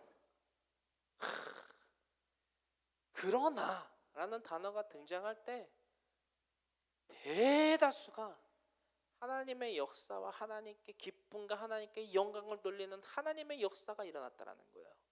이 부분들을 참고하시면서 여러분들 성경을 읽으시면요, 갑절의 은혜가 넘칩니다. 할렐루야. 그럴 줄 믿습니다. 여러분, 그 말씀에 대하여서 산파들, 히브리 산파들이 히브리 여인들에게 행했던 그 행실들과 믿음의 행실이거든요. 이거는 믿음이 없이는, 하나님께 대한 경외함이 없이는, 그죠? 목숨을 걸어야 되잖아요. 지금 누가 명령 내렸는데요, 그죠? 마치 다니엘이 그때 당시 왕이 내리는, 그죠? 칙명을 어기고 날마다 정해진 시간에 올라가 다락방에 올라가 하루에 3번 기도했던 것처럼 목숨을 걸고 하나님의 역사에 참여하기를 원하며 하나님께 기쁨과 영광과 존귀와 감사함을 돌리며 살아가기를 원했던 이 히브리 산파와는 대립되는 이들이 있습니다. 신약의 말씀에 마태복음 27장 19절로부터 25절의 말씀에 총독, 그때 당시에 총독 빌라도가 아내의 권명과는 달리 행했던 그의 행함, 이것은 오늘날 나누고 있는 출애굽기서 1장 17절의 히브리 산파들이 이 바로 앞에서 행했던 하나님께 돌린 영광에, 하나님의 역사에 참여함에 하나님께 기쁨을 돌리는 그 행위하는 너무나도 하늘과 땅의 차이였다라는 거예요. 여기서 말하는 하늘과 땅의 차이는 무엇입니까? 하나님이 기뻐하시고 하나님이 기뻐하지 아니하셨다.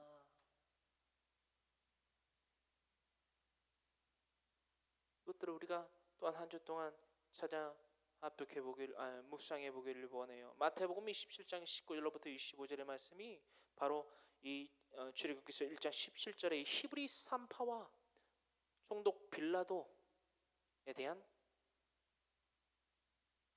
어떠한 대조를 나타내고 있는가? 우리는 어떠한 믿음의 사람들로서 살아가야만 하는가? 이것에 대한 도전과 교훈 또한 받고 살아가기를 간절히 소망합니다. 18절의 말씀입니다. 함께 합독합니다. 애굽 왕이 산파를 불러 그들에게 이르되 너희가 어찌하여 이같이 남자 아기들을 살렸느냐?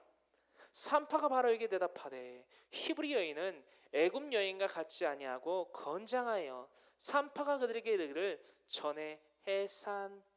이르기 전에 해산하였더이다 하매. 여러분, 이 18절로부터 19절의 말씀이 참 와닿습니다. 우리가 이전에 이 말씀을 읽었을 때는 이것들을 참 발견하지 못했을 확률이 너무나 커요, 여러분. 그래서 강해 설교가 참 여러분들 유익한 것입니다. 하나님의 마음을 아는 거예요. 이 히브리 산파가 애굽 왕의 앞에 나아가서 이것을 고했을 때 여러분 그 당당한 애티튜드를, 그 자세를 여러분들 발견하게 됐다라는 것입니다. 진짜 뭐 이런 말을 뭐 하나님 말씀을 전하는데 사용해서 될지 모르겠지만 좀 통쾌하기 때문에 사용을 하면 지금 한 방 매기는 거예요, 그죠? 한 방 매겨요 지금. 누구한테? 히브리 산파가 누구에게? 바로한테 한 방 매기는 거예요. 잘 읽어보시면 애굽 왕 바로가 이렇게 한다는 거예요. 애굽의 그 바로가 산파를 불러 18절에 너희가 어찌해서 이렇게 남자 아기들을 살렸냐? 내가 주기로 했는데. 그때 이제 19절에 산파가 뭐라고 그러냐면 히브리 여인은, 그러니까 산모인 히브리 여인은 애굽 여인과 같지 않대요. 비교를 해요.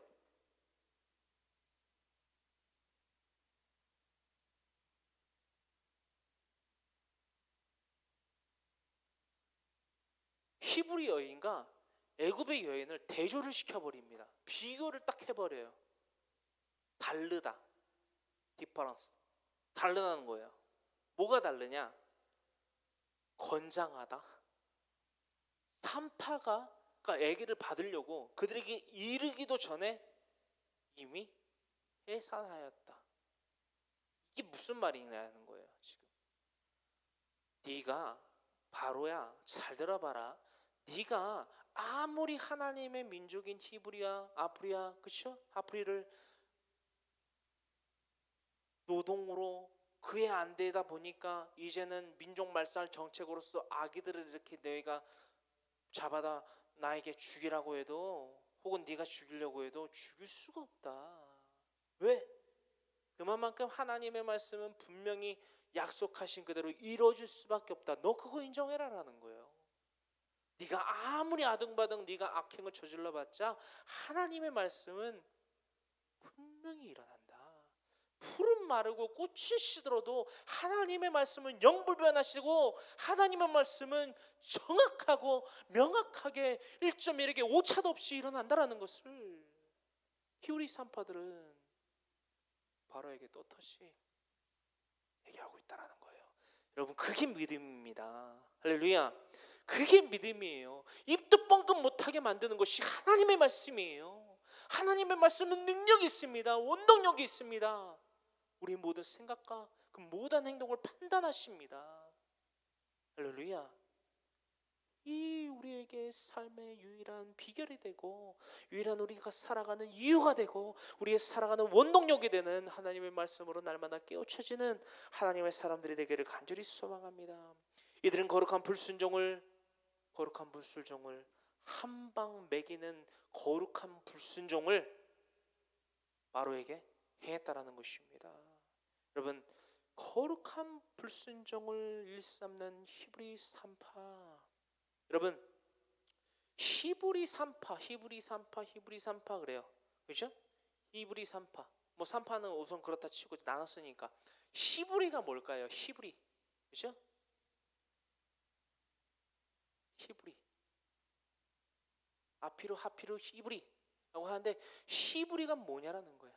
여러분들 왜 이 애굽에서 이 히브리인들에게 야곱의 백성 뭐 이스라엘 백성이라고 안 부르고 왜 히브리 사람이라고 불렀냐? 지금 이 출애굽기서 1장에 기록되고 있는 히브리라고는 이 명칭은요. 애굽의 땅에서 이들을 이렇게 불렀다라는 거예요. 마치 요셉의 이름이 애굽의 이름이 따로 있고 가나안 땅의 이름이 따로 있었던 것처럼 이들 또한 별칭이 있었다라는 거예요. 이들에게 붙인 하나의 이름표, 닉네임이라는 거죠. 별명. 히브리어로 히브리는 이브리라고 합니다. 이브리라고 읽는 게 맞네요. 이브리라고 합니다. 이 말씀에 대해서는 창세기서 14장 13절의 말씀에 기록되고 있는 말이라는 것입니다.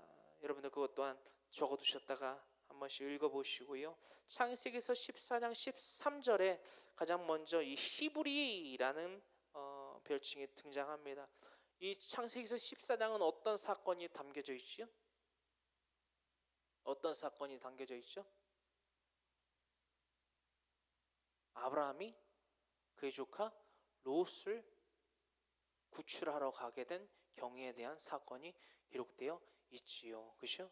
그돌라오멜 왕과 그죠? 그들의 연합군을 쳐부수는 그 전개 가운데에서 소돔 땅에 있던 한 사람이 와서 히브리 사람 아브라함에게 이렇게 이르되 너희 조카 롯이 잡혀갔다라는 것을 와서 전했던 그때의 사건을 통해서 히브리 사람 아브람이라고 기록되고 있는 것이 가장 먼저 창세기서에서 기록된 것을 우리가 볼 수 있는데, 그렇다면 이 히브리라는 것은요, 익히 우리가 방금 나눴던 창세기서 14장의 해설과 같이 이스라엘 민족이 스스로를 일컫는 말이 히브리가 아니라, 그렇죠? 다른 타 지역에 있는 이들이 이 이스라엘의 민족, 즉 아브라함을 믿음의 조상으로 두고 또한 야곱의 허리에서 난 그들이, 그렇죠? 야곱의 허리에서 난 그 12아들이 조상이 되어 그들을 조상으로 삼고 그 민족의 번영을 이루고 있는 약 장정만 60만에 이르던 당시에 이들이 불렸던 별칭이다라는 거예요. 가나안 땅에서 거주하던 아브라함이 그곳 사람들에게서 불렸던 간습적 별명에서 시작됩니다. 또한 이 히브리인은 유대인을 가리키기도 합니다. 오늘날 유대인을 가리키기도 합니다. 이 부분들을 참고하시면서 이스라엘이라고 기록되고 있는 출애굽기서의 9절의 말씀들과 히브리라고 기록되고 있는 그 별칭들을 구별하시면서 이들이 어떤 관점에서 모세를 통해서 이 출애굽기서를 앞으로 나누게 되는 모세 오경들을 기록하게 하셨는지, 그런 하나님의 관점, 사건에 대한 계획에 대한 관점을 탐구하시면 좋겠습니다. 할렐루야. 출애굽기서 1장 20절의 말씀입니다. 함께 읽습니다. 하나님이 그 산파들에게 은혜를 베푸시니 그 백성은 번성하고 매우 강해지니라. 아멘.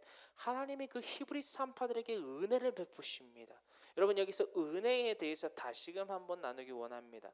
은혜와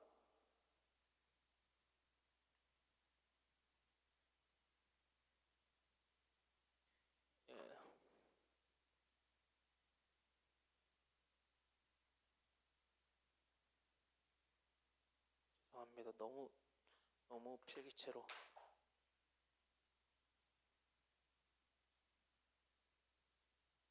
이 성경을 읽다 보시면요, 은혜와 은총이라는 단어가 쓰여집니다. 이것을 혼용해도 써도 무방합니다.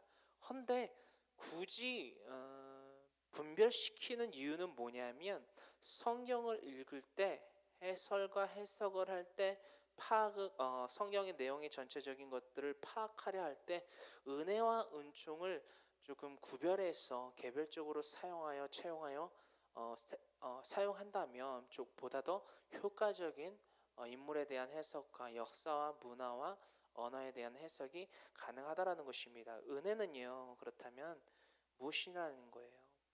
방금 나눴다시피 1장 20절의 말씀과 같이 하나님이 그 산파들에게 은혜를 베푸니 각각이라는 거예요.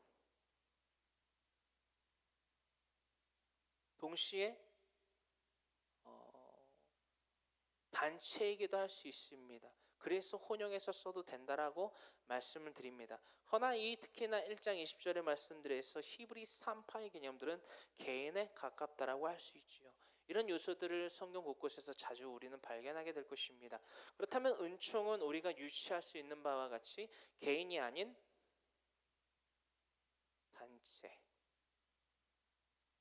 단체에게 해당될 수 있는 채용할 수 있는 적절한 단어일 수 있습니다. 이렇게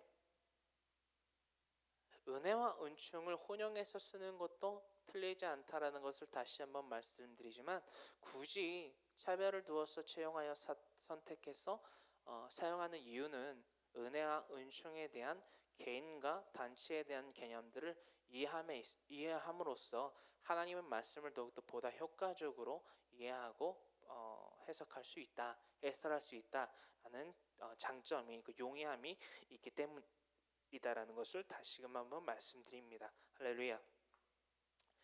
여러분, 더불어 나아가서 하나님이 그 산파들에게 은혜를 베푸심으로 말미암아 이런 결과가 초래됐다라는 거예요. 그 백성은 번성하고 매우 강해졌다라는 거예요.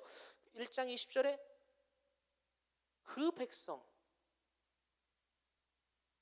그 백성에 대해서 여러분 나누기 원합니다. 그 백성은 무엇입니까? 히브리 민족이라는 거예요. 그렇죠? 출애굽기서 12장의 37절에 출애굽기서 12장 37절로부터 38절에 장정 60만이 히브리 인간들에게 출정을 했다라는 거예요. 그렇죠? 출애굽 출정을 했다라는 거, 감행했다라는 거예요. 그 60만이 어떻게 번성하게 되었는가? 그렇죠?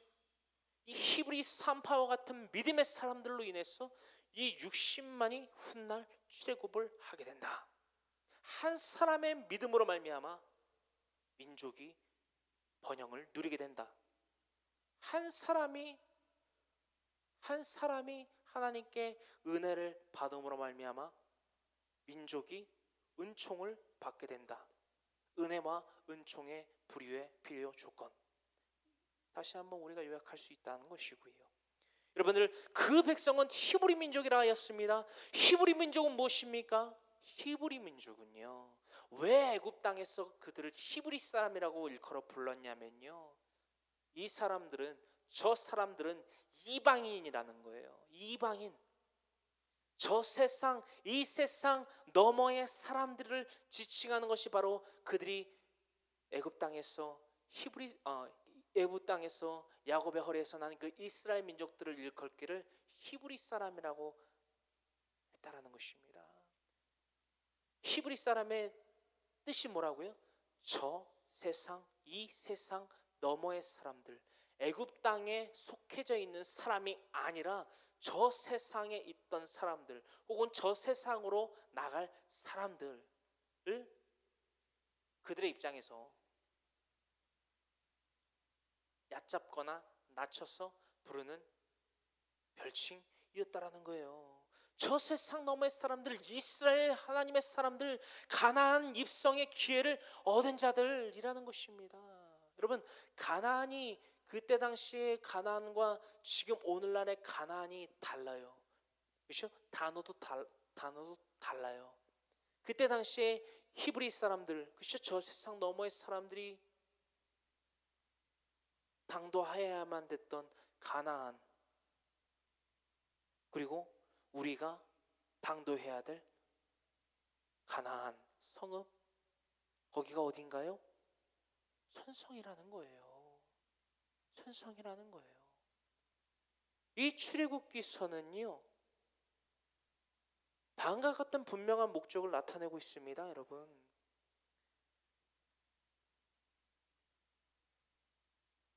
출애굽기의 계획에 대해서 여러분 아까 초반에 나눴는데요. 그 계획과 더불어서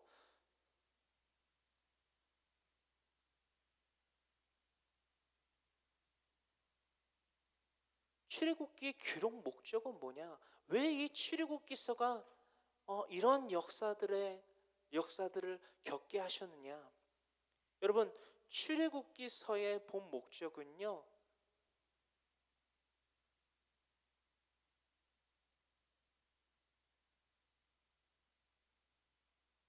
가장 첫째로 죄로부터 떠남을 의미하고 있습니다. 죄로부터 떠나서 히브리인이라는 이름값을 하기 위해서,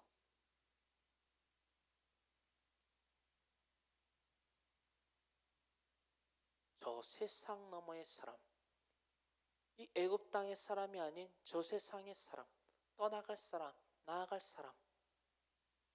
두 번째는 뭐냐?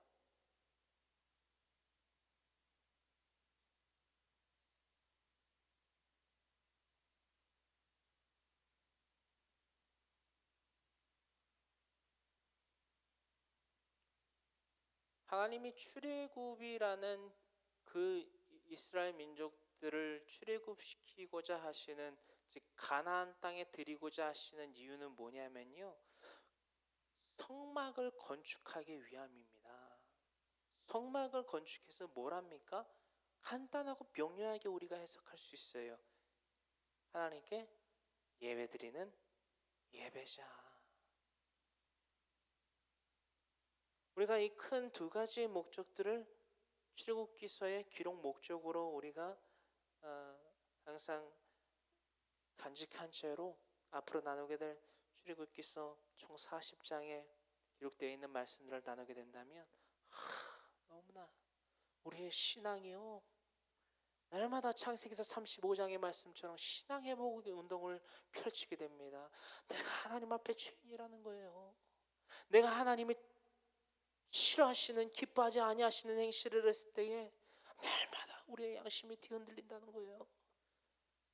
내가 이러면 안 되는데,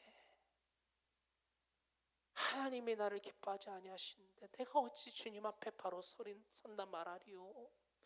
이 말씀이 내뱉게 되어진다라는 거예요.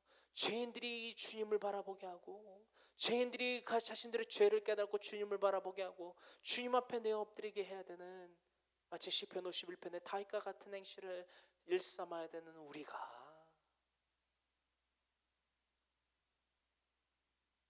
할렐루야, 이 두 가지의 출애굽기서의 목적을 잊지 아니하시기를 간절히 소망합니다. 출애굽기서 1장 21절의 말씀을 함께 나눕니다. 그 산파들은 하나님을 경외하였으므로 하나님이 그들의 집안을 흥하게 하신지라. 이 또한 하나님이 주시는 그 은혜로 말미암아 그들의 집안이 흥한 은총을 받게 되었다라는 것입니다. 할렐루야. 여기서 하나님을 경외한다라고 분명히 기록되어 있어요. 1장 21절에.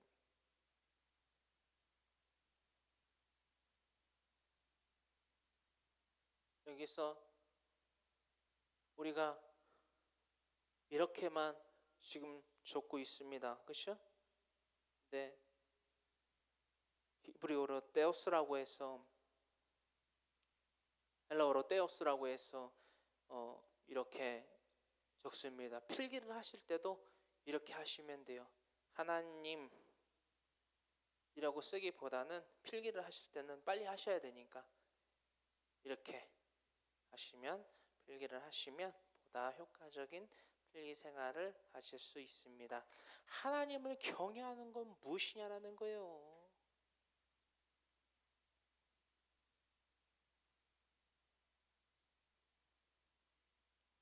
빌립보서 4장 12절로부터 13절의 말씀을 통해서 우리는 하나님을 경외하는 것이 뭔지를 분명히 알 수 있다라는 거예요.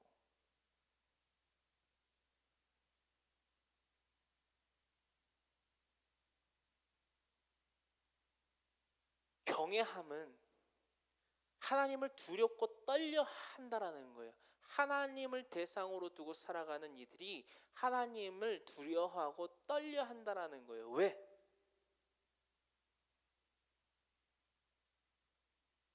하나님의 기준을 분명히 알고 있는데 하나님의 기준대로 옳은 길로 따라 살아가지 않고 내 습관과 습성과 감정이 치우쳐서 살아가는 그 행실들이 하나님 앞에 두려움으로 나타나고 하나님 앞에 떨림으로 나타나게 된다라는 거예요. 그게 경외함이고, 그게 출애굽기서 1장 21절에 기록되고 있는 히브리 산파들이 하나님께 어떻게 해서 그렇게 행하게 되었는가.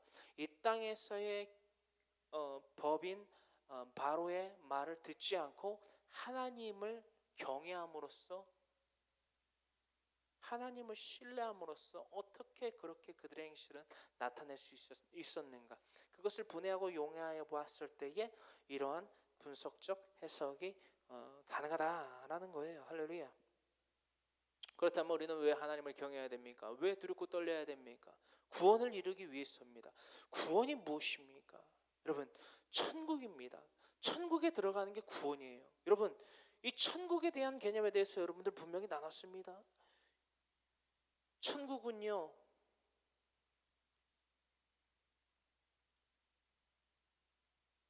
어떤 장소의 개념만 해서 머물러서는 안 됩니다. 여러분, 천국은 말입니다,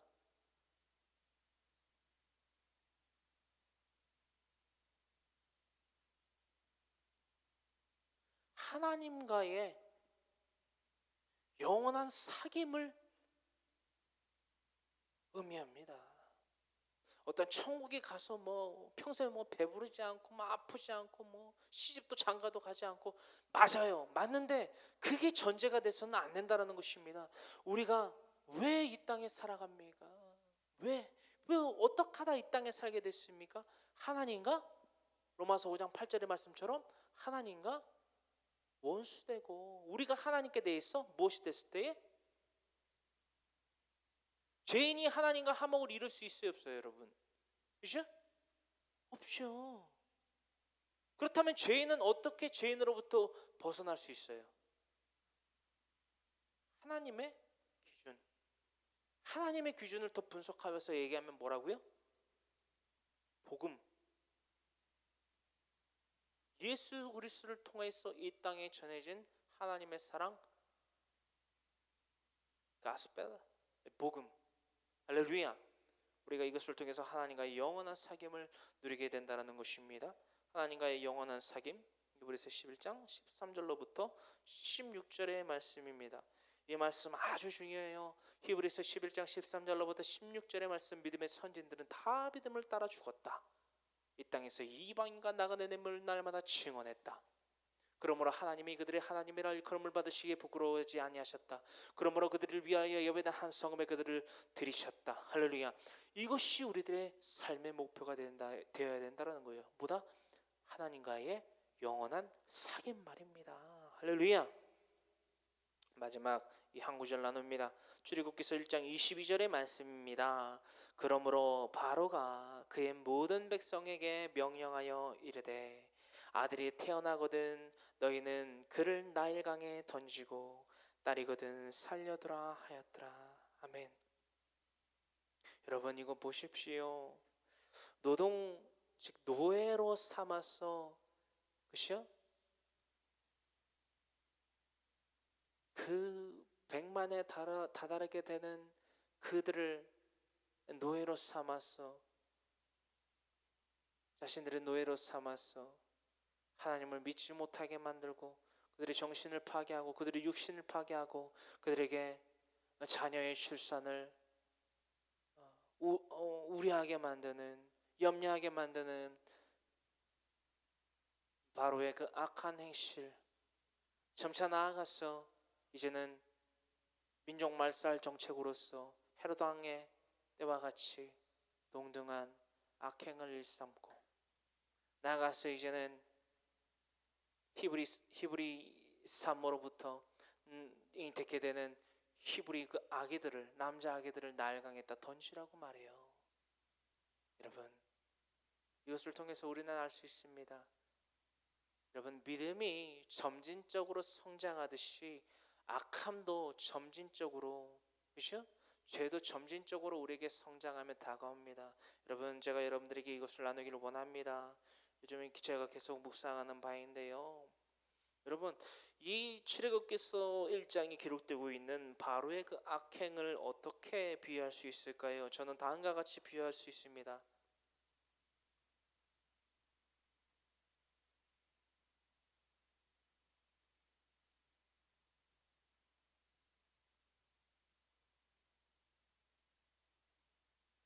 바로의 악행은 요동하는 파도와도 같습니다. 할렐루야.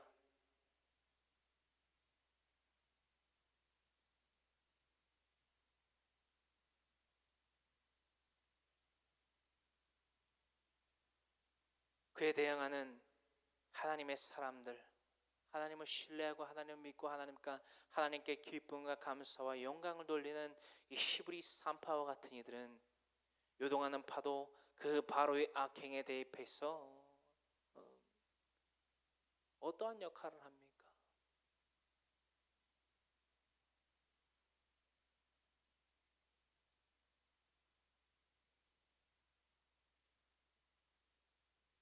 견고한 방파제의 노릇을 합니다.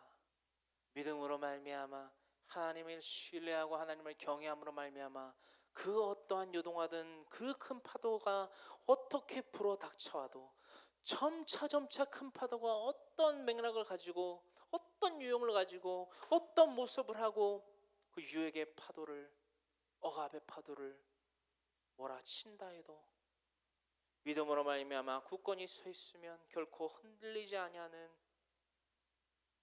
이 히브리 산파의 믿음들과 같이 저 여러분들이 오늘날 하나님을 경외하며 하나님의 기준대로 하나님이 기뻐하시고 하나님께 영광을 돌리는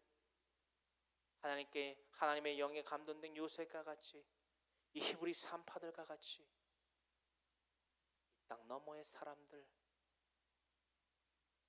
나와 섞일 수는 없는 나의 대적이 되는 물과 기름과 같은 파도와 견고한 방파제와 같은 관계를 형성하는 저 여러분들 되기를 간절히 소망합니다.